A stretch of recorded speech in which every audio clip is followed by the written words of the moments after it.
ሰላም ተመልካቾቻችን እንደምን ሰንብታችኋል? እንግዲህ በዛሬ ፕሮግራማችን ይዤላችሁ የቀረብኩላችሁ እንግዶች ህብረተሰቡን ለመጥቀም ህብረተሰቡን ለማገዝ በተለያየ መልኩ ትልልቅ ስራ በህብረተሰባችን ውስጥ ላይ ሲሰሩ የቆዩ ኢትዮጵያውያኖችን የጋበዝኩላችሁ እንግዲህ በተለያየ መልኩ የስራቸውን ዘርፍ ለመመልከት እንሞክራለን።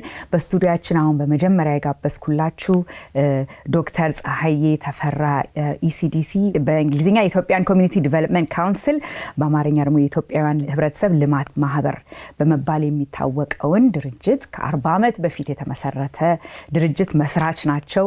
እንግዲህ ይሄንን በዋሽንግተን ዲሲ ኤሪያ የምንኖር ኢትዮጵያውያኖች ብቻ ሳይሆን በአሜሪካን ሀገር ትልቅ በሚሰራው ስራ በጣም የታወቀ ብዙ ሰዎችን ያቋቋመ ያገዘ የደገፈ ድርጅት ነው። በጣም ደስ ብሎኛል ከርሶ ጋር እንኳን ደስ አሉትም ለማለት ፈልጋለሁ። አንተ በለኝ ስለተባልኩ አንተ እያልኩኝ ነው ከዚህ በኋላ ፕሮግራማችን እንቀጥለውና እንኳን ደስ አለ ለዚህ ትልቅ ማይልስቶን ይሄ ስራ በመድረሱ እና እንኳን ደህና መጣ ወደ ሄለን ሾው። አሜን።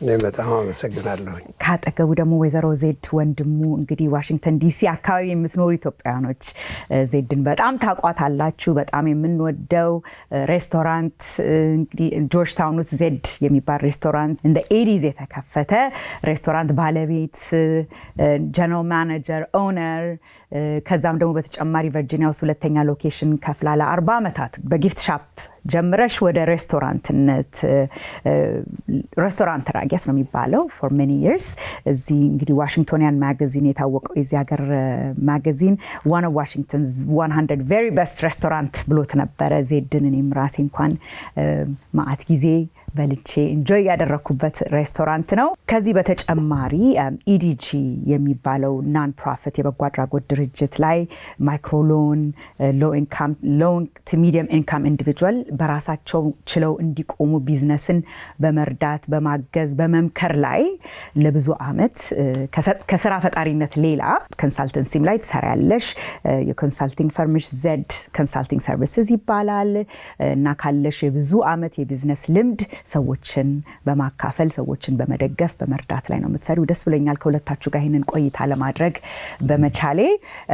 እንግዲህ መጀመሪያ ላይ እንደጠቀስኩት 40 አመት successfully ብዙ ሰዎችን ህይወት መቀየር ቀላል ነገር አይደለም። በአለም ደረጃ በአሁኑ ጊዜ እንደምናየው በጦርነት በብዙ ችግር ሰዎች ኑሯቸውን ቤታቸውን አገራቸውን ለቀው የማያውቁት ሀገር ባዕድ ሀገር በተለይ እንደ አሜሪካን ሀገር አይነት ትልቅ ሀገር ሲመጡ ኑሮ መቋቋም በተለይ ልጆቻቸውን ቤተሰባቸውን ይዞ ለሚመጡ ሰዎች በጣም ከባድ ነገር ነው።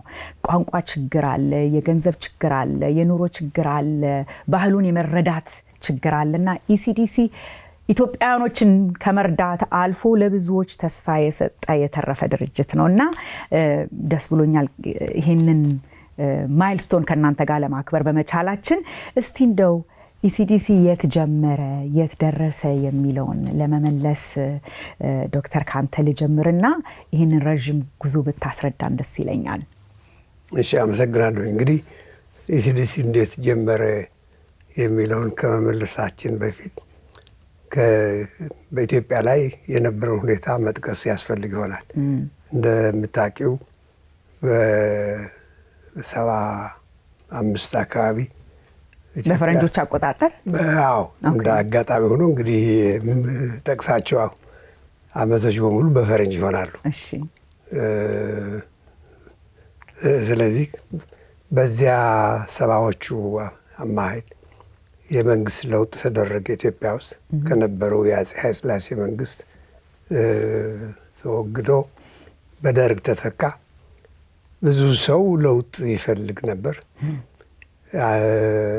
አጋጣሚ ሆኖ ግን የፈለገው ለውጥ አላገኘም። በዚያ ኢትዮጵያ ውስጥ የነበረው የወታደር አገዛዝ ስለ ሰብአዊ መብት ስለ ህግ ደንታ የሌለው በመሆኑ ከኢትዮጵያ በተለይ ወጣቶች የተማሩ ሰዎች ከስርዓቱ ጋር አብሮ መሄድ ስላልቻሉ ከስርዓቱ ለመሸሽ ስደተኛ የሆኑ ወደ ጎረቤት ሀገራት የሄዱበት ዘመን ነበር።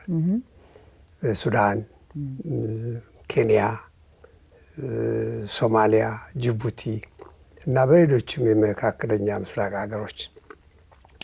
ስለዚህ በዚያ ምክንያት ኢትዮጵያውያን ለመጀመሪያ ጊዜ በብዛት መሰደድ የጀመሩበት ጊዜ ነበር። ስለዚህ እዚህ ሀገር ስደተኞችን በመቀበል ልምድም ነበራቸው፣ ሕጎችም ነበሩ። ከአፍሪቃ የሚመጣ ስደተኛ አልነበረም። ለትምህርት የሚመጡ ካልሆነ በቀር በስደት ከየትኛውም የአፍሪቃ አገር ወደ አሜሪካ የሚገቡበት ሕግም ስርዓትም አልነበረም። በ1980 ግን የ1980 ሬፊጂ አክት የሚባል ስደተኞችን የሚመለከት አንድ ሕግ በአሜሪካ ምክር ቤት ጸደቀ። በዚያን ጊዜ ያ ሕግ ሲለወጥ ያለ አድልዎ ከየትም አገር ስደተኛ ሆኖ የሚመጣ ሰው ሁሉ የሚቀበል ነው። በዚያ ሕግ መሰረት እንግዲህ አፍሪካውያንም ለመጀመሪያ ጊዜ የሕጉ ተጠቃሚ ሆኑ። ያኔ ነው እንግዲህ ኢትዮጵያውያንም ከተለያዩ አገሮች በስደት የነበሩት ወደዚህ ሀገር መምጣት የጀመሩት። ስለዚህ በ1980ዎቹ አካባቢ ብዙ ኢትዮጵያውያን ብዙ አይደሉም ነገሩ እንኳን መምጣት ጀመሩ። ግን ከዚያ በፊት እዚህ ሀገር የሚኖሩ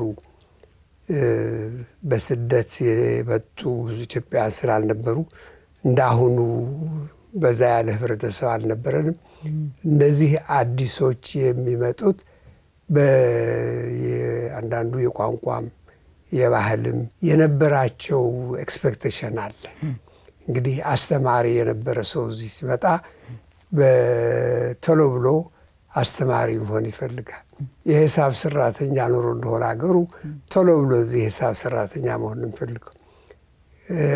ያ ሁኔታ እንደዛ ሆኖ አላገኙትም። እና እነዚህ አገልግሎት መስጠቶች ቶሎ ብላችሁ ራሳችሁን ቻሉ ብለው ተገኘ ስራ ላይ ሲያስገቧቸው እንግዲህ አስቢ፣ አሁን አንድ አስተማሪ የነበረ ሰው ኢትዮጵያ እዚህ መጥቶ ቶሎ ብሎ ወይም ማክዶናልድ ወይም ደግሞ ማሪዮት ወይም ደግሞ አንዱ ሬስቶራንት አይዘር ድሽ አጣቢ ነው በፍጹም መቀበል የማይችሉበት ደረጃ ደረሱ። በዚህ ምክንያት እንዲያውም በዚህ ኤርሊ 80s ራሳቸውን በማጥፋት ከመጡ ስደተኞች ከቁጥራቸው አንጻር ሲታይ የኢትዮጵያውያን በጣም ከፍ ያለ ችግር ነበር። ስለዚህ እኛ እንግዲህ በዚያን ጊዜ እዚህ ቀደም ብለን የመጣ ነው እንዲህ አይነቱን ችግር በምናይበት ጊዜ እስቲ ራሳችን ተሰባስበን አንዳንድ ነገር እናድርግ ብለን ሲዲሲ የዚህ አይነት ችግር መፍትሄ ይሆናል በሚል የተቋቋመ ድርጅት ነው። ሶስት ዓላማዎች ነበሩን ስንጀምር። አንዱ በእነዚህ አዲስ የሚመጡ ኢትዮጵያውያን እና በዚህ አገልግሎት ሰጪ ሆነው እዚህ ሀገር ስደተኞችን በሚያገለግሉ የሚፈጠር አለመግባባት መሀል ላይ የገባን ማግባባት እንችል እንደ ድልድይ ሆነን ሁለቱንም የነዚህንም ባህል የነዚህንም ባህል ለነዚህ በመተርጎም እንድንረዳ ነው። ሁለተኛው በጠቅላላው እነዚህ አገልግሎት ሰጪዎችም ሆኑ በመንግስት ደረጃ ያሉ ፖሊሲ አውጪዎችም ሆኑ ስለ ኢትዮጵያውያን ስደተኞች ምንም አይነት ግንዛቤ አልነበረም። ግንዛቤም ስላልነበረ ኢትዮጵያውያን ሲመጡ እዚህ የሚሰጣቸውን አገልግሎት እርዳታ ሁሉ በኢትዮጵያውያን ላይ ያተኮረ አልነበረም። ስለዚህ ሁለተኛው ዓላማችን ግንዛቤን መፍጠር አለብን። ስለ ኢትዮጵያውያን ስደተኞች እዚህ መኖር፣ ስለ ችግራቸው፣ ስለ ፍላጎታቸው ይህንን ትልቅ ግንዛቤ መፍጠር አለብን ብለን ነው የጀመርነው። ሶስተኛው ኦፍኮርስ የአደግን ከሄድ ይሄ ሌሎች የሚሰጡት አገልግሎት እኛው ራሳችን መስጠት መጀመር አለብን። በየኢትዮጵያውያን የሚሄዱበት ከተማዎች አሉ። በተለያዩ ከተማዎች የየራሳቸው ኮሚኒቲ እንዲመሰርቱ እንዲቋቋሙ የምንረዳበት መንገድ ብለን ነው የጀመርነው። የመጀመሪያው ፕሮጀክታችን የኢትዮጵያውያን ስደተኞች በአሜሪካ የሚል ኢትዮጵያን ሬፊጂስ ኢን ዘ ዩናይትድ ስቴትስ የሚል የአንድ የ3 ቀን ጉባኤ ነው ያካሄድነው። በዛ ጉባኤ ታርጌት አድርገን የጋበዝናቸው አንደኛ የመንግስት ከፌደራል ከስቴት ስደተኛን የሚመለከቱ መስሪያ ቤቶች ሰራተኞች፣ ከዛ ይሄ ቮለንተሪ ኤጀንሲዎቹ ስደተኛን እየተቀበሉ የሚያስተናግዱ፣ ከዚያም በሎካል ደረጃ በጤና ቢሮ፣ በትምህርት ቢሮ፣ ፖሊስ፣ የተለያየ ሴክተር የመጥተው የተሰበሰቡበት ጉባኤ ነበር። እዚሁ ዋሽንግተን ዲሲ ነው የሚያደረግነው።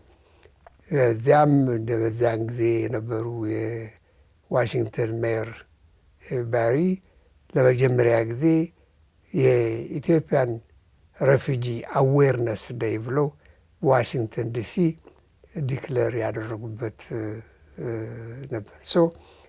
እነዚህ ሁለቱ አክቲቪቲዎች ከዚህ ከአንደኛው ዓላማችን ጋር የሚሄዱ የሚያራምዱ ነበር። አዌርነስ መፍጠር የጀመረው ለአንድ ሳምንት ኢትዮጵያን ዊክ አዌርነስ ዊክ ተብሎ ተሰየመ። በሜዲያውም በደንብ አድርጎ አስተጋባ እና የኢትዮጵያውያን ስደተኞች ሬዲ አሜሪካን ሀገር ማፕ ላይ ያስቀመጥንበት ያ ካርታ ላይ ኢትዮጵያውያን ስደተኞች በብዛት እስከዚያም ፊት የታወቁት ቬትናሚቶች ነበሩ። ቁጥራችን በጣም አነስተኛ ነው። የ1980 ህግም ሲወጣ ለመጀመሪያ ጊዜ ከአፍሪካ የመጡት 800 ሰዎች ብቻ ነበሩ።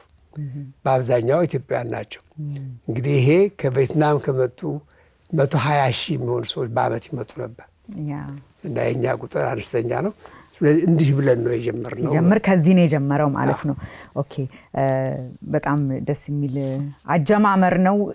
ያለውን ችግር በመረዳት ያለውን ክፍተት በመረዳት ያስፈልገናል ብለን ያው እንግዲህ ከዛ ጀምረን እዚህ ደረስን ነው የሚባለው። እስቲ አጠር ያለች ረፍት ደግሞ እንውሰድና ዜድን ደግሞ እናስገባታለን። የሷን ደግሞ ሮል በዚህ ኦርጋናይዜሽን ውስጥ እንነጋገራለን ማለት ነው። ረፍት ወስደን እንመለሳለን። እንኳን ደስ ያላችሁ ኢቢኤስ በአዲስ ነገር በተለይ በሰሜን አሜሪካ ለምትገኙ ኢትዮጵያውያን ከፕሌይ ስቶር እና ከአፕ ስቶር ኢቢኤስ ቲቪ ብለው መተግበሪያችንን በማውረድ በቀጥታ ያለ ገደብ የትም ሆነው በነጻ በአንድሮይድ እና በአይፎን iOS ስልኮ ፕሮግራሞቻችንን ይከታተሉ። በዌብሳይታችን ebstv.tv ብለው ይጻፉና በስተቀኝ የሚያገኙትን ኢቢኤስ ላይቭ የሚለውን ይምረጡ። ከዚያም በቀጥታ ፕሮግራሞቻችንን መከታተል ይችላሉ።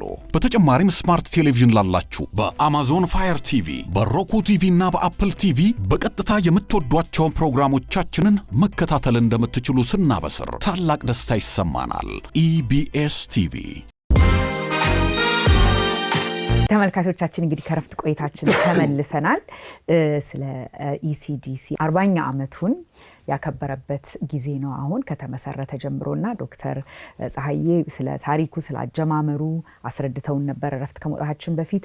እንግዲህ ከሚሰሩት ስራዎች ውስጥ አንዱ የኤንተርፕራይዝ ዲቨሎፕመንት ግሩፕ የሚባለው አንጻር ቢዝነሶችን እንግዲህ አንድ ህብረተሰብ ሬፊጂ ሆኖ መቅረት የለበትም ወይም እንዳስረዱን አጀማመሩ ከትንሽ ቦታ ቢሆንም ሌላ ቦታ ላይ ደግሞ እንዲደርስ ነው ፍላጎቱ፣ እንዲያድግ ነው፣ ታግዞ ትልቅ ቦታ እንዲደርስ ከራሱ አልፎ ለሰዎች እንዲተርፍ ስራ ፈጣሪ እንዲሆን ነው ዋናው ዓላማ አይደለ? ፍሩቱ እሱ ላይ ነው፣ ፍሬው ዋናው እሱ ላይ ነው የሚታየውና ይሄ ስራ እሱን የሚረዳ ነገር ነውና ይሄ ስራ ደግሞ የሚሰራው እንደ ዜድ አይነት ትልልቅ ኤክስፒሪየንስ ያላችሁ ትልልቅ ሰዎች መተው በቦርድ ደረጃ በአድቫይዘር ደረጃ አብረዋችሁ ሲያግዙ ነውና ስለ ኢዲጂ እንግዲህ እንድታስረጅን ነው የምፈልገው። ያንቺንም ደግሞ ኤክስፒሪየንስ ወደዚህ ቦታ ያመጣሹንም ኤክስፒሪየንስ አንድ ላይ ጨምረሽ የምትሰሩትን ስራ እንዴት ቢዝነሶችን እንደምትረዱ ብትነግሪኝ ደስ ይለኛል።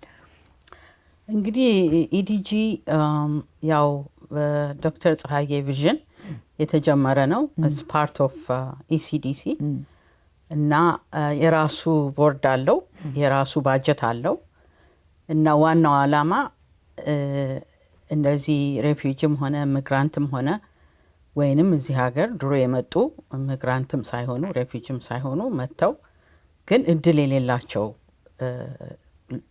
ሎን ለማግኘት እድል የሌላቸው ሰዎች ብዙ አሉ እንደምታውቂው አሜሪካን ሀገር ጥቁር ስትሆኚ ወይም ሴት ስትሆኚ ወይም ከሌላ ሀገር የመጣሽ ስትሆኚ ትንሽ አዳጋጅ ነው እንደሌላው ሰው ጥቅም ለማግኘት በትምህርትም ሆነ በፋይናንስ እና ኢዲጂ እንግዲህ በዚህ ይሄንን በመረዳት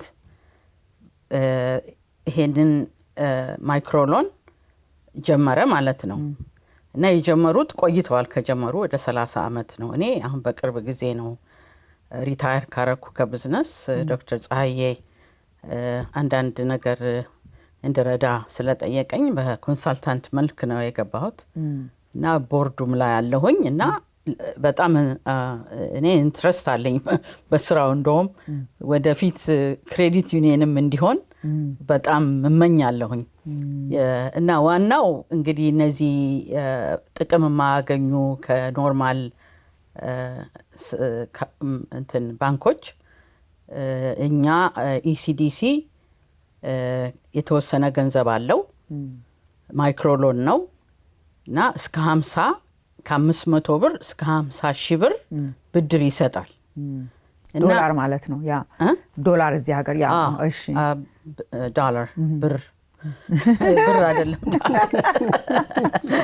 እስከ 50 ሺህ ብር በተለይ ቢዝነስ ለመጀመር ለሚያስቡ ሰዎች ይሰጣል እና በጣም ጠቃሚ ነው ብዙ ሰዎች አንዳንዴ ለመውደቅም ቢዝነሳቸው ሊወድቅ የደረሱ ሰዎች ኢዲጂ ስለሚረዳቸው የተነሱ ብዙ ቢዝነሶችም አቃለሁኝ እና ጥቅሙ እሱ ብቻ ሳይሆን ትሬኒንግም ይሰጣል ከሎኑ በፊት እንዴት አድርገው ክሬዲታቸው እንደሚያስተካክሉ ከሎኑ በኋላ ደግሞ እንዴት አድርገው ቢዝነሳቸው እንደሚያሻሽሉ ካውንስሊንግ ነገር ሁሉ ኢዲጂ ይሰጣል ትምህርትም ይሰጣል ማለት ነው እስካሁን ምን ያህል እንግዲህ ኳንቲፋይ ለማድረግ ብዬ ነው ምን ያህል የሚሆን ሎን ሰጥተናል እስካሁን ትላላችሁ በ30 አመት ውስጥ ወደ 56 ሚሊዮን የሚሆን ሎን ተሰጥቷል እና ተጠቃሚዎቹ ደግሞ ወደ 300 to be exact 3558 ነው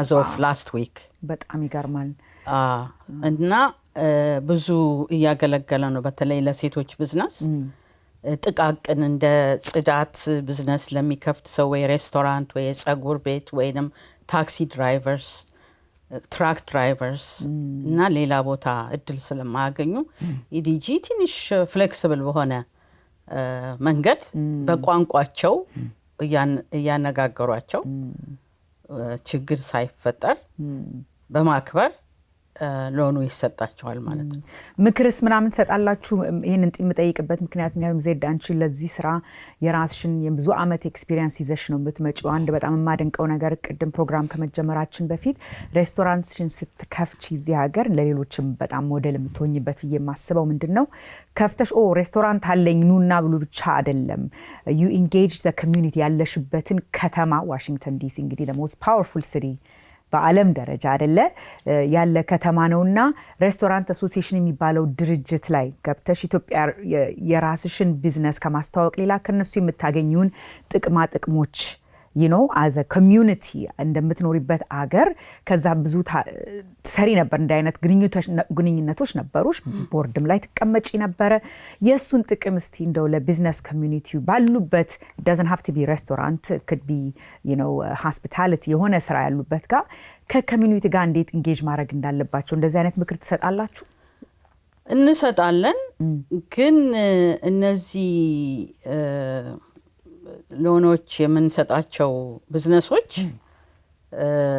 ለጊዜው እንግዲህ ገና ለማንሰራራትም ስለሆነ አንዳንድ ጊዜ ይሄ አሶሲዬሽኑ ፊ አለው ይከፈላል እና ጊዜም ያስፈልገዋል ፓርቲሲፔት ለማድረግ ፊ ብቻ መክፈል ሳይሆን እዛ መሄድ ይኖርብሻል ፓርቲሲፔት ማድረግ ይኖርብሻልና ይሄንን እንግዲህ ወደፊት ይሄንን ለማስፋፋት እናስባለን ግን ለጊዜው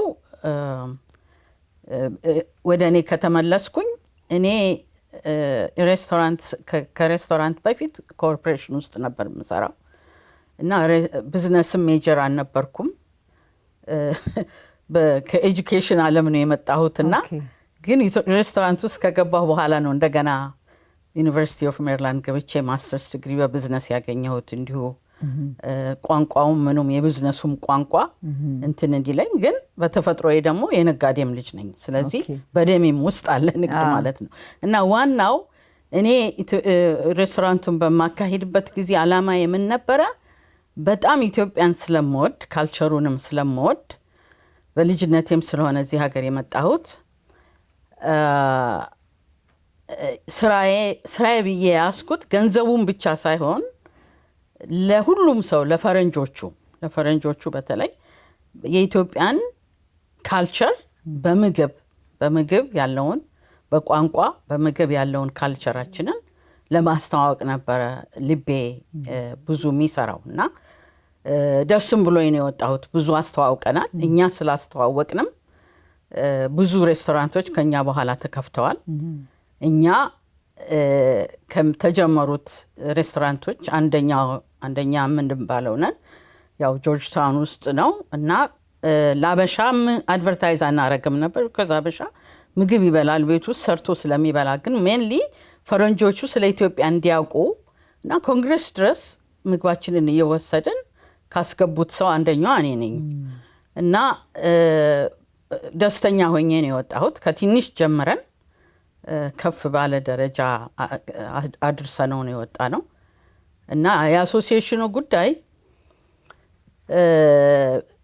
እኔ ያው እንዳልኩሽ ኪዩሪዮሲቲም አለ ኤጁኬሽን ሜጀርም ስለሆንኩኝ እንዲሁ ዝም ብዬ የራሴን ብቻ ይዤ መቀመጥ ለማደግ በጣም አምቢሽስ ነበርኩኝ ለውቀትም አምቢሽስ ነበርኩ እና መጀመሪያ ሎካል ሬስቶራንት አሶሲዬሽን ዲሲ ውስጥ ነበረ እዛ ውስጥ ኢንቮልቭ አረኩ ማለት ነው እንደው መጨረሻ ላይ ቼር ውመንም ነበርኩኝ የዲሲ ሬስቶራንት አሶሲዬሽን የመጀመሪያ ፎሬነርም ሴትም ምንም ቼር ውመን ተሆኜ ስመረጥ ከዛ ወደ ናሽናል ሬስቶራንት አሶሲዬሽን በአገሪቷ ናሽናል ማለት የሆቴልም እና ማሪየት ምናምን ያሉበት ማለት ነው እና የሆቴል አሶሲዬሽንም የሬስቶራንት አሶሲዬሽንም ያለበት ትልቅ ኦርጋናይዜሽን ነው በጣም ትልቅ ኦርጋናይዜሽን with high capital NRA ይባላል ናሽናል ሬስቶራንት አሶሲዬሽን እዛ ቦርድ ላይ ወደ 8 አመት ተኩል ቦርድ ላይ ነበርኩኝ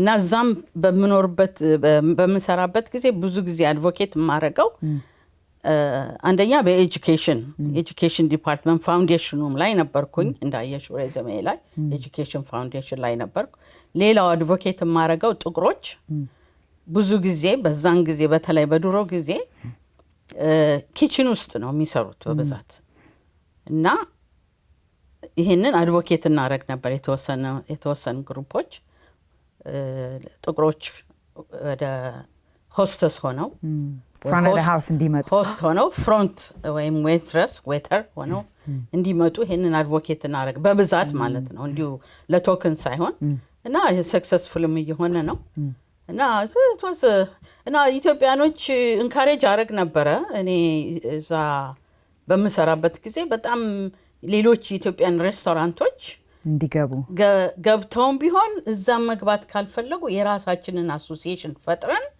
ፕራይስ የምግብ ፕራይሳችን ከሌላው ሬስቶራንት ጋር እንዲስተካከል አንድ ላይ ሆነን ምክንያቱም እኛ እንደምታውቂ የኢትዮጵያ ምግብ በጣም ታይም ኮንሱሚንግ ንጹህ ነው ጥሩ ነው ለጤና እና ለምንድን ነው ከፈረንሳይና ከጣሊያን ሬስቶራንት ያነሰ ፕራይስ ቻርጅ የምናረገው የሚል ስሜት ነበረኝ ግን ሰክሰስፉል አልሆንኩም አልመጡልኝም ያስፈልጋል needs a community እና ፕራይሳችንን ሴት ለማድረግ እና አንድ ላይንም ባንድ ቮይስ ለመናገር ሞክሬ ነበር እሱ አልሰራም እና አሶሲዬሽኑ ለዚህ ነው የሚጠቅመው ትምህርት አዳዲስ ትምህርት ትማሪያለሽ ከሌላ ሰዎች ጋር ኮሙኒኬት ታደርጊያለሽ ፕላስ ፕሮቴክሽንም ነው አንድ ነገር ቢደርስብሽ ፕሮቴክት ያደርጉሻል ሜምበር ስለምትሆኝ እና ሆፕፉሊ እንግዲህ በቼምበሩ በኩል በሬስቶራንቱ እንኳን ባይሆን በቼምበሩ በኩል አሁን ስላለ እዚህ ሀገር በዛ ይሰበሰባሉ እንደው ከታይማችን አንጻር ዶክተር ወደ አንተ ልምጣና እንግዲህ ካነበብኩት ከ59 አገሮች በላይ ሬፊጂ የረዳችሁት አለ። በኢትዮጵያ አላለቀም። ይሄ እንግዲህ ደስ የሚለኝ ነገር እኔ ስለ ኢሲዲሲ ሳስብ ምንድነው ከኢትዮጵያ ብቻ ሳይሆን ከሲሪያ ከአፍጋኒስታን ከተለያዩ አገር የሚመጡ ሰዎችን ሪሴትል አድርጋችኋል። ከ72000 ሰዎች በላይ ነው ሪሴትል የተደረጉትና ወደፊት አላማችሁ ምንድነው? ሁለተኛ ደግሞ ፋንዲንግ ይሄ ነገር እየጨመረ ከስቴት ዲፓርትመንት የሚመጣ ትልቁ ፋንዲንጋችሁ ከዛ ነው የሚመጣው ልክ ነኝ? ልክ ነው። አዎ። እና ወዴት ነው አላማችሁስ? ወዴትስ ለመውሰድ ነው የሚለውን ደግሞ የኢሲዲሲን ፊውቸር ብትነግረን ከማጠቃለላችን በፊት። እንግዲህ እንዳልኩሽ አጀማመሩ ከኢትዮጵያን ህብረተሰብ ለመርዳት ተብሎ ግን ልክ በዚያ በ83 ዓመተ ምህረት እንደጀመር የጀመርናቸው ፕሮግራሞች ለሁሉም ክፍት መሆን ነበረባቸው። ስለዚህ ይሄ ኢትዮጵያውያን ብቻ ብሎ ተወስኖ መኖሩ ፕሮግራሙም ፕራክቲካል አይደለም። በሁማኒታሪያን ስራ ደግሞ ሰፋ ማለት አለበት፣ ኢንክሉሲቭ መሆንም ያስፈልጋል የሚል ስላደረን ስሙ ብቻ ነው የኢትዮጵያ ኮሚኒቲ ዲቨሎፕመንት ተብሎ የቀረው እንጂ ከ83-84 ጀምሮ በጣም ኢንክሉሲቭ የሆነ ስደተኛ የሚመጣበት ሀገር በሙሉ ነበር።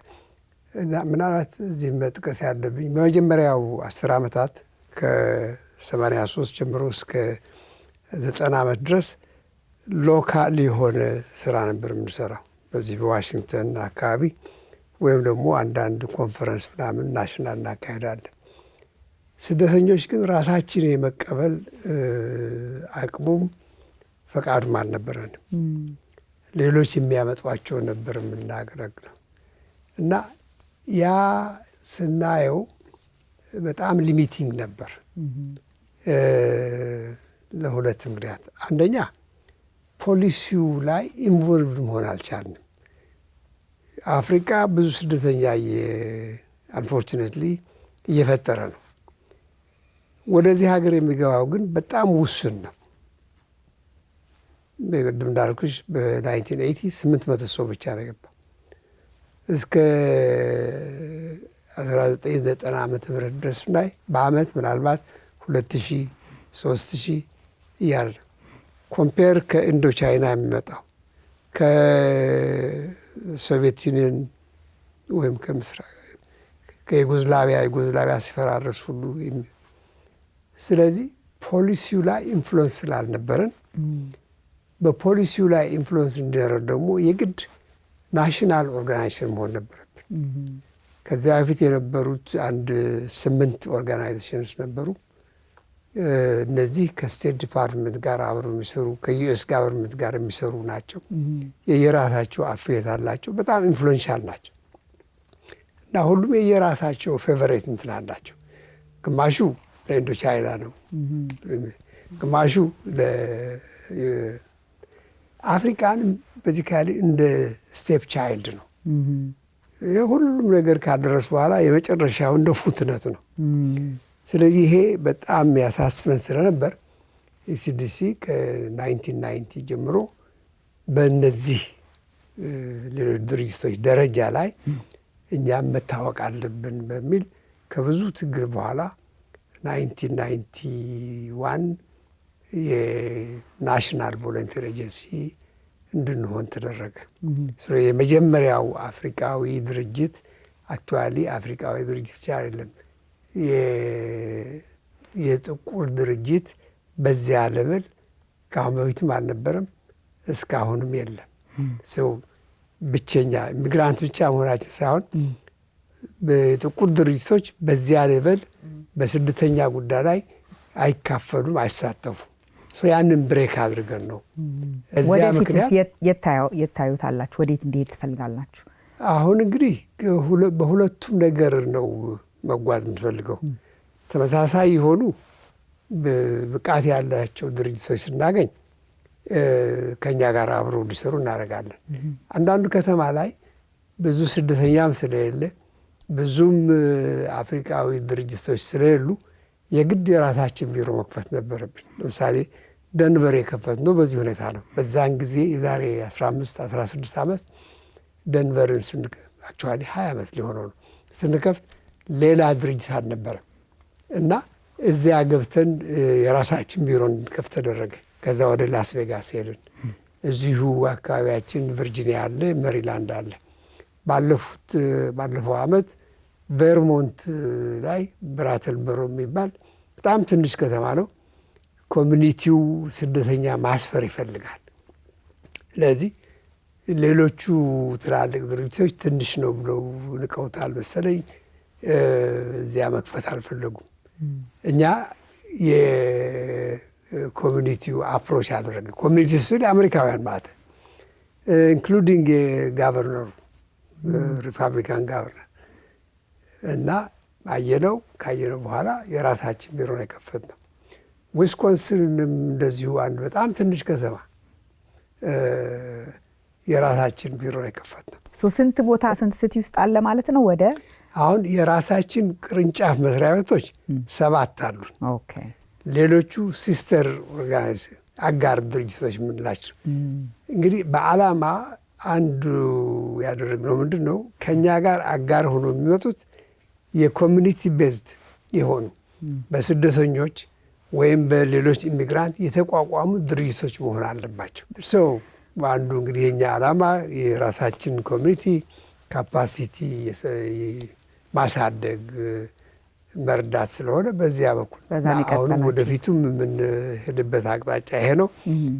ግን እስካሁን ውስን ነው። እዚህ ሀገር ብቻ ነው ያለነው። ባለፈው 3 ዓመት ኢትዮጵያ በነበረው ችግር ሱዳን ብዙ ስደተኞች ተሰደው የሄዱበት ቦታ ስለነበር ከሌሎች ጋር በመተባበር የአንድ የዩዝ ሴንተር ሰርተናል። ሱዳን ሬፊጂ ካምፕ ውስጥ የኮምፒውተር ትሬኒንግ፣ ካውንስሊንግ የሚሰጥበት ሰው የወደፊቱ እቅዳችን እዚህ ያለውን እያጠናከርን በተለይ በአፍሪካ አንዳንድ ከተሞች ላይ የራሳችን ቅርንጫፍም እንዲኖረን ነው ፕላኑ። ትልቅ ሀሳብ ነው። እንግዲህ እያጠቃለልን ስለሆነ ፕሮግራማችን አንድ ነገር መጥቀስ የምፈልገው ሌላ ዌብሳይታችሁ ላይ ካየሁት ነገር ምንድነው በጣም ትራንስፓረንት የሆነ ድርጅት ነው።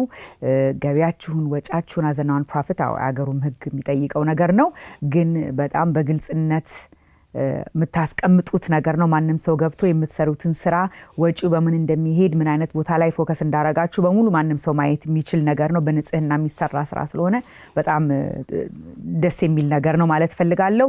አጠቃላይ ሀሳብ ዜድ ልሰጥሽ እንደው አንድ ነገር መናገር የምትፈልጊው ነገር ካለ?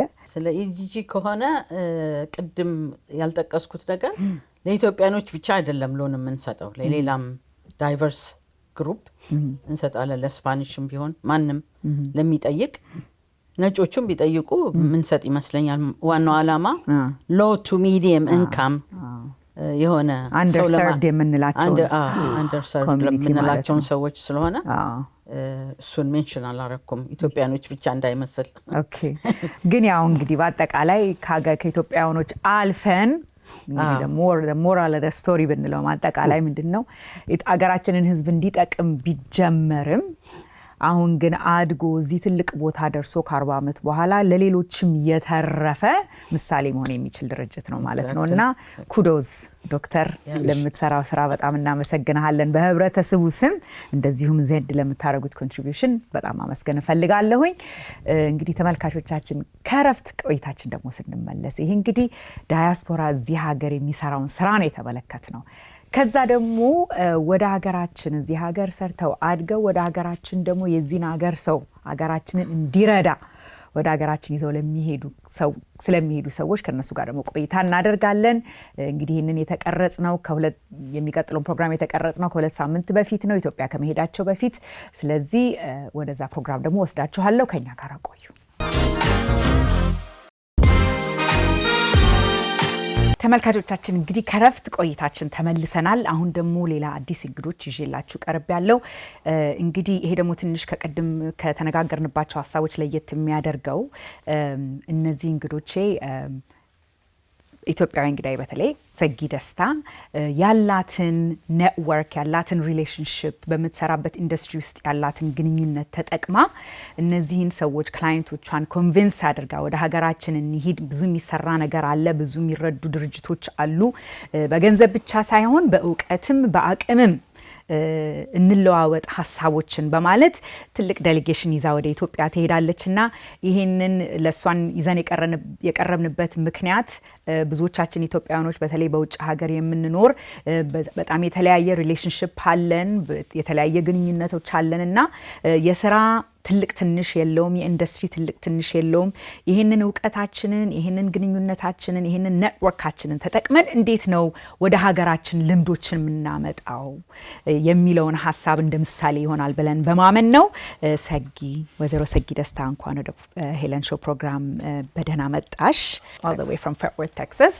እንግዲህ እነዚህ አሁን ይዘሻቸው የምትሄጁ ያንቺ ክላይንቶች the National Sorority of Phi Delta Kappa የሚባል የአስተማሪዎች ሶሮሪቲ እንግዲህ እዚህ ሀገር ሶሮሪቲ ፍራተርኒቲ የሚባሉ ድርጅቶች አሉ በተለያየ እሱን በኋላ ከእንግዶቼ ጋር ሞር ያስረዱናል ምን እንደሆኑ ግን እነዚህን ክላይንቶችሽን ይዘሽ ነው ወደ ኢትዮጵያ የምትሄጂው you're vice president of global account with conference direct ከዛ በፊት ለብዙ አመታት በተለያዩ ትልቅ ኃላፊነት በሆስፒታሊቲ ኢንዱስትሪ ይሉታል እዚህ ሀገር አይደል convention trade shows tourismን በተመለከተ ስራ ላይ ለብዙ አመት ሰርተሻል እንግዲህ እንዳልኩት ይሄ ፋይ ዴልታ ካፓ the national sorority ከክላይንቶችሽ አንድ ናቸው ለነሱ ስብሰባ ታዘጋጃለሽ ከ200 ሰው ከ100 ሰው ከ50 ሰው እስከ በሺ የሚቆጠሩ 6000 7000 የሚደርሱ ትልልቅ ስብሰባዎችን ታዘጋጃለሽ ከነሱ ጋር ትረዳቸዋለሽ ማለት ነው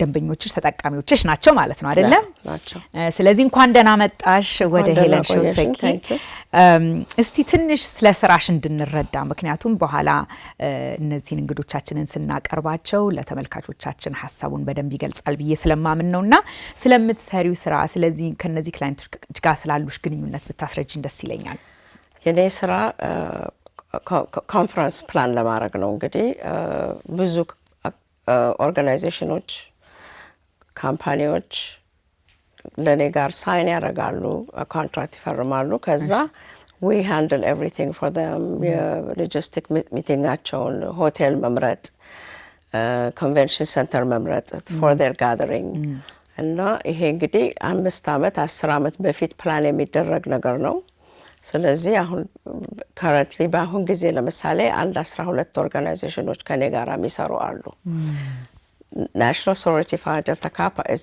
አንደኛው ነው እና ከነሱ ጋር እንግዲህ አብሬ ስሰራ ከ2017 ጀምሬ ነው the whole organization እንዳሉ 11 ስብሰባ ፕላን ያደርጋሉ በአመት ውስጥ 11 እና ከ300 ሰው እስከ 1000 2000 3000 ሰው ድረስ ስብሰባ ያደርጋሉና that's የኔ ስራ እንግዲህ እነሱን ኮኦርዲኔት ማድረግ ኮንፈረንሳቸውን ኮስታቸውን በደንብ ባጀታቸውን ሁሉ ነገር አብሬ ለመስራት ነው ማድረገው ማለት ነው እስቲ ትልቁ ክላይንቶች የምትያቸው ትልቁ ስብሰባቸው የምን ያህል ሰዎች ይሆናል እንደው ኮንቴክስት ለመስጠት ብዬ ነው ለተመልካቾቻችን እንግዲህ በጣም ትልቁ ኦርጋናይዜሽን up to 10000 ድረስ ሰርቻለሁ እንግዲህ ማለት ነው ትልቅ ጋዘሪንግ ሲሆን once a year ማለት ነው እንግዲህ የነሱ ኔትወርክ እኔንም ሄልፕ ያደርገኛል it's not just the business ሳይሆን ደግሞ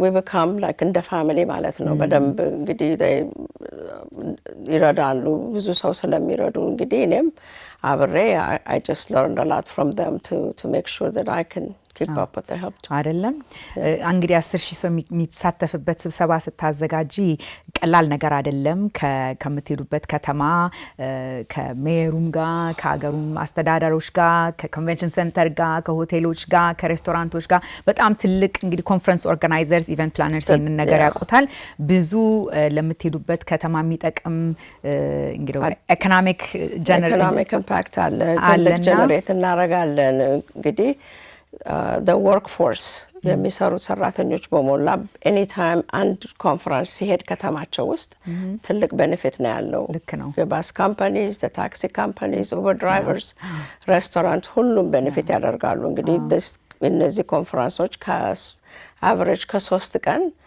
እስከ 7 ቀን sometimes እስከ 10 ቀን የሚቆዩ አሉና ብዙ ገንዘብ ነው ለኮሚኒቲው የሚያመጡት ልክ ነው አሚን በጣም ልክ ነው እኛ ሀገራችን በዚህ የተለመደ ነገር ነው በኤዩም አዲስ አበባ ስላለ በስብሰባ በጣም የታወቀ ነው ግን የኛም አንቺ የምትሰሪበት በጣም ትልልቅ ስብሰባዎች ናቸው ማለት ነው እስቲ ንገሪን ስለዚህ sorority phi delta kappa እንዴት ነው ጥያቄው ወይም ደግሞ እንዴት ኮንቨርሴሽኑ ዲስከሽኑ እንዴት ተነሳ ኢትዮጵያ ሄደው የሚረዱትን እንግዲህ የመሰረት ሁማኒታሪያን ኦርጋናይዜሽንን መርጠው ለተወሰነ አመት በየአመቱ የገንዘብና የልምድ ልውውጥ እገዛ ለማድረግ ነው የሚሄዱት ያሉት አይደለ ኖቬምበር ላይ ወደ ኢትዮጵያ ትሄዳላችሁ የሚቀጥለው ወር ላይ እስቲ እንዴት እዚህ ኮንቨርሴሽን ላይ ደረሳችሁ የሚለውን ብንነጋገር ደስ ይለኛል የመሰረት ኦርጋናይዜሽን መጀመሪያ ጊዜ የሰማሁት about 2-3 years ago ሲንግል ሴቶችና ልጆቻቸውን ሰፖርት የሚያደርግ ኦርጋናይዜሽን መሆኑ ሰምቼ ነበር እና ከዳላስ ካሉ ኮሊጎቻችን ጓደኞቻችን ጋር ሆነን የስኩል ሰፕላይ እንልክ ነበር ለልጆቹ በኋላ ግን ሞር ማወቅ ስለፈለኩኝ ኢትዮጵያ ላስት year 2022 ሄጄ I looked ብዙ ኦርጋናይዜሽኖች ማየት ፈለኩኝ ብርዳታ ለማግኘትና ይሄ መሰረት በጣም ኢንትሪግድ ሆንኩኝ የልጆችና እናቶች ስለሆኑ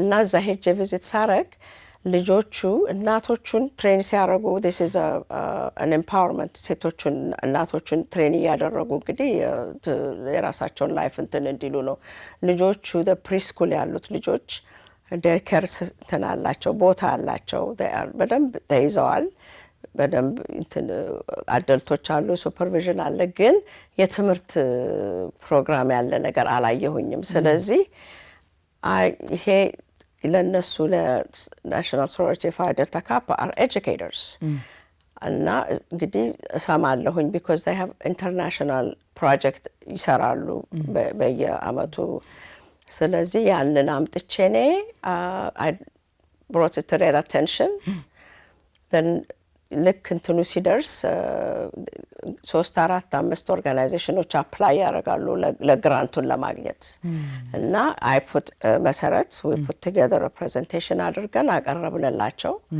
እና ከ3-4 ውስጥ እንግዲህ መሰረትን መረጡ ማለት ነው ላስት አሁን ልክ በጁላይ ላይ የነሱ የ100 year anniversaryያቸው ትልቅ ኮንፈረንስ ነበራቸው መሰረት መታ እንትኑን ተቀበለች እና they gave the commitment an annual contribution to start early childhood የልጆች መማሪያ ልጆቹ እንግዲህ ከ3 አመት እስከ 6 አመት ልክ እንትን ከመጀመራቸው በፊት ኤሌመንተሪ ከመጀመራቸው በፊት this የነሱ እንግዲህ የሚሰጧቸው ግራንት አስተማሪ ይከፍላል educational materials ያመጣል their health their food and all of the equipment that they need outdoor and indoor recreation facility and ላይ ይሰራል ማለት ነው ቦታው ነበረ ግን ይሄ የልጆቹ መማሪያ was missing ስለዚህ እነሱ እንትኖ አሁን እንግዲህ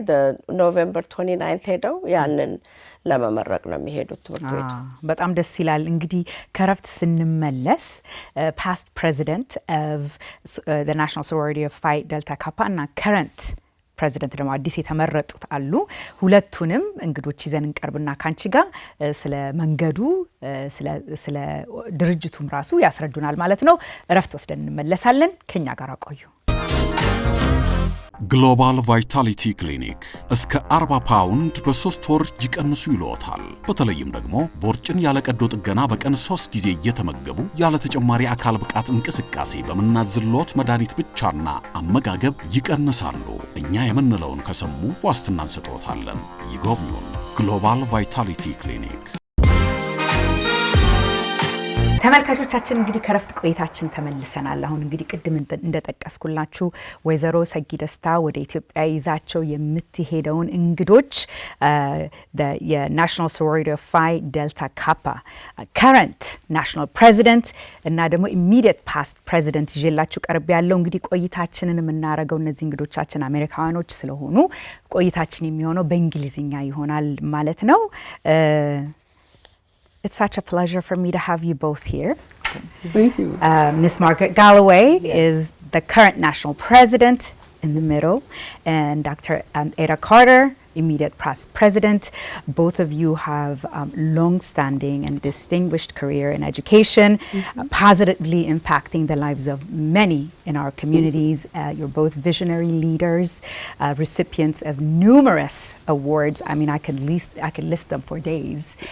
So it's such a pleasure for me to have you both have a chance to talk about and understand the life of the work that you do within the sorority.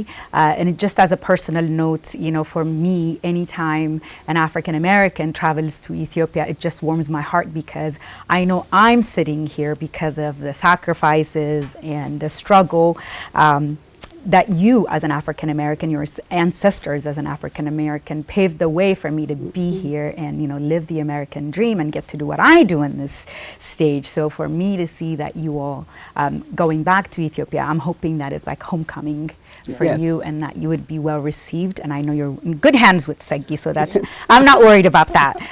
But just to introduce you just briefly to our audience, Ms. Margaret Galloway, current national president. You've been an educator for over 42 years in the Dallas Independent School District while holding numerous leadership roles within the sorority. You've won numerous awards and recognition as Teacher of the Year and the like. And you have received the conclave this year, NAACP Silver Life Certificate, which Dr. Carter also has. Dr. Carter, you've been a teacher, principal, deputy superintendent in the Chicago and the New York, actually superintendent in New York, 28 districts in Queens, New York, if I'm correct, that's right? Correct. And so you've been an educator all your life, and I can list all the awards and the recognition you've received over the years. And you've also been a regional director for the Eastern Seaboard, just like you have been for the Southwest, correct? So you both are leaders, visionary leaders. So it's such a pleasure for me to have you both here. So just as an introduction, and either of you can take this question.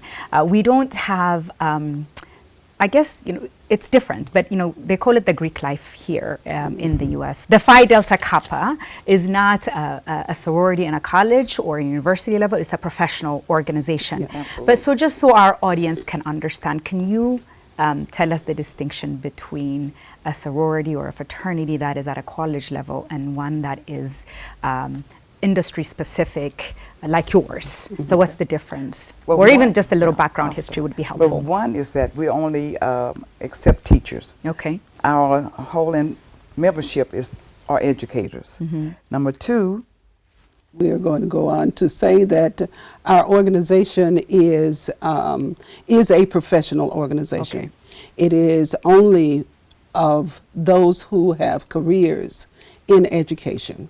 And so with the other organizations, there are varied careers in those organizations. They also start at the college level, but we start after you have committed yourself to being a teacher. And so when was it incorporated? I see like you have a 1923. Yes. Is that when it was incorporated? It was incorporated in 1923 in Jersey City, New Jersey. Okay. And there were 8 young teachers who decided that they wanted to form this organization just to support each other. It was during a time that many of the social and Greek letter organizations were being formed in the early 1900s. And so it was their desire to have an organization of their own. So they started this organization, and it was just for teachers. And so that's what sets us apart, because we have our own single career. Single focused. Single focused. I I see. see. See, most of them were Greek letters, so in order to be in line with the other organizations, that was popular to have the Greek name. So that's why we came up with our Greek name. How many people are? It's about 3,500 teachers 3,500 teachers throughout throughout nationally. the United States, yes. Okay. And can you tell me the historical significance of having a fraternity or sorority and just in the larger concept in the U.S.? What's the historical significance of that? I think it's the bonding of like-minded people. The educators found that their relationship bonded them, and they could learn from each other, they could encourage each other, they could promote teaching professions and ideals that would help each other, help themselves. So I think that was the most significant thing, was to bond with like-minded people. Do you have a tradition or a ritual that helps that sense of belonging and the sense of culture or unity within the organization? Of course. Okay. We have many chapters, and the chapters are in various cities throughout the United States. And to be a part of one chapter, you would go through what is considered to be a recommendation process and an initiation process. And you are as well looking to be amongst teachers, other teachers, whether it's early childhood, high school, middle school, or college level. You know that you're going to be there with a single focus. Yes. And so to be a member, is there like a criteria, or is there a fee? How does it, like, does someone get initiated? How does that work? There is a process. They have to have a license in the teaching profession. They are recommended by other teachers that they can fulfill the same ideals that we are fulfilling. So that is how we recruit them, by word of mouth and recommendation of the other educators. How would you say the value of your sorority aligns with the goals of African Americans in a broader prospect, empowerment, social justice? How does that align? Well, I think that the value of being a member of the National Sorority of Phi Delta Kappa is one that is of the highest ranking that you would say, because of the fact that you are grooming and making better teachers. I think that's the reason that our members come together, because they want to be successful.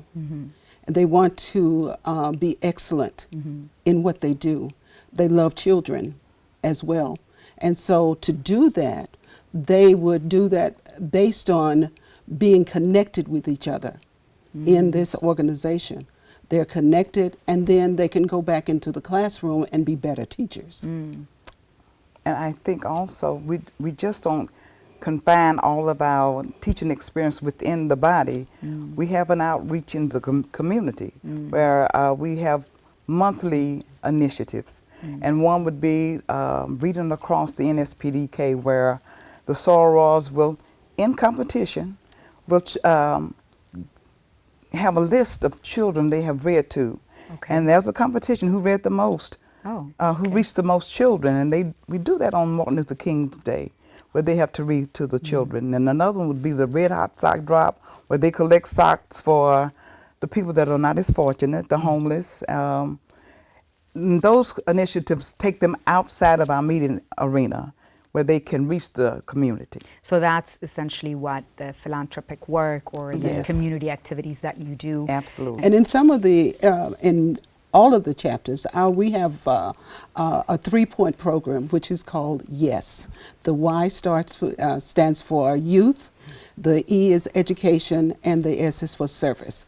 And under those, you will find that there are from 3 to 5 different initiatives that all the chapters must be a part of. And the youth is the most important. And so outside of our chapter, they, within our chapters, I would say that there is a focus on youth. So we do a lot outside of our careers, and that's why we are as strong as we are. Because we love children. You love children, and I'm hoping, you know, folks that are watching this program right now, you know, in whatever industry or sector that they're in, I see, you know, you don't have to be in college, or you don't have to have that connection from college or whatever. If you are in a professional setting, you can incorporate an industry-specific group so that you can give back in a way, not only just give back, actually even support one another, like you said, to grow within the sector that you're in. Is this your first trip to Ethiopia or Africa in general? It's not the first trip to Africa, but to Ethiopia. Oh, where have you been before? Nigeria. Good. Nigeria. Oh, you've been to Nigeria. Okay. Lagos. I was trying to say Lagos. I was in Las Vegas. My mind is on Las Vegas. Very different. Very different. But you've been to Lagos, Nigeria. Yes. Okay. And Dr. Carter? Yes, for me. I had the privilege of being coming to Monrovia, Liberia. And that was the home of our first international project. And I had the opportunity to go into the reading library there in Monrovia, Liberia. And then I also had the opportunity of going to Kenya as well. And Harare, Zimbabwe. Oh, fantastic. Zimbabwe. You've been to a few places. A few places. You're adding Ethiopia on that list now. I love it. But I'm looking forward to Ethiopia. Oh, fantastic. I'm looking forward to it. Fantastic. So, Segi, how many people will be going on this delegation, on this trip? 11 members of the NSPDK will be going. And from different states. Okay. And then others also that are going to be accompanying them? Others, Ethiopians? friends and family of mine are going to support because not only we're doing there for the mission projects, we're also taking them to Omo Valley for the tour. Okay, fantastic. So what was the selection process for this grant from, you know, I'm sure you were presented with all very deserving organizations from different parts of Africa or the world. Can you tell me the selection process and what drew you to this organization? Well, there was a selection process. We had the international project for many years, but because of COVID, we lost our last international project. So it was out. We had maybe 5 submissions. Research on different levels. They were presented to the National Executive Council, and those are the elected officers that make up the council. And through that process, we read each one, and we had to narrow it down, and the one that would benefit the most, the one that we thought that was most deserving for young people to plant a seed somewhere to help them grow there, and that's how Misery became the top contender. So what do you hope to accomplish when you get there outside of the financial support that you would be providing? What do you hope in the coming years would be, you know, the exchange of knowledge or expertise or ideas that you hope to have? Well, I am excited about being there because anytime you can plant educational expectations in women and children, especially the mothers who are going to be there to just know that their children are going to grow. To have this particular learning center that is going to be for early childhood, so that these children will have the foundation for success in life is just amazing to me. I can't wait to get there to just see the faces of the children when they see the books and they see the equipment that they're going to have and the place to study and to be a part of this learning community. It's going to be fabulous. I think we're going to be more excited. We're going to be so excited. I have no doubt. I have no doubt about that. Segi, what would you like to add? This is going to be really an ongoing program because their commitment is annually. Okay. So is there a limit to it for how many years? Well, by year. Okay. You know, so for them, it's very important for them to see it first of all, and meet the children. But my dream is to take a their group every year to, you know, so as these children transition to the next level, and then another one comes in, so we can see how they're growing and where they're going. So we will follow up on that, and I'm hoping that we can make this an annual trip. Oh, I hope so. Yes. Yeah. And I hope, you know, at a Ministry of Education level, because early childhood education, as you said, in order for us to transform the educational system in Ethiopia, we desperately need, it has to start from early childhood. So I hope there'll be some connection, you know, Segi, when you get there, to see if there's going to be, you know, some partnership in the coming years. Well, thank you for coming to our studio. I appreciate your time, your commitment, and your desire to help Ethiopian children, and so it's commendable. And I wish you the best on your trip. Seki, thank you for making this wonderful connection, and I hope this inspires others to do the same with their respective relationships and organizations. So thank you, ladies. Thank you. And thank you, Helen. Thank you. Right. ተመልካቾቻችን እንግዲህ የዛሬው ፕሮግራማችን በዚህ ላይ ያበቃል። በሚቀጥለው ሳምንት በሌላ ፕሮግራም እስከምንገናኝ ደህና ቆዩልን።